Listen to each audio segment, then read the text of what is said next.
இலவச திட்டங்களால் மாநிலங்களுக்கு நிதி நெருக்கடி ஏற்படுவதாக ரிசர்வ் வங்கி கவலை தெரிவித்துள்ளது.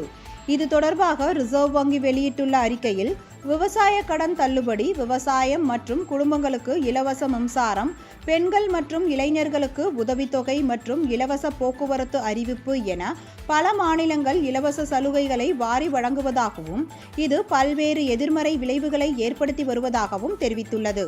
இதனால் சமூக நல திட்டங்களுக்கான நிதி ஒதுக்கீடு செய்வது பாதிக்கப்பட்டுள்ளதாகவும், உள்கட்டமைப்புக்கு பணிகளை மேற்கொள்வதில் சிக்கல் ஏற்பட்டுள்ளதாகவும் அதில் குறிப்பிடப்பட்டுள்ளது.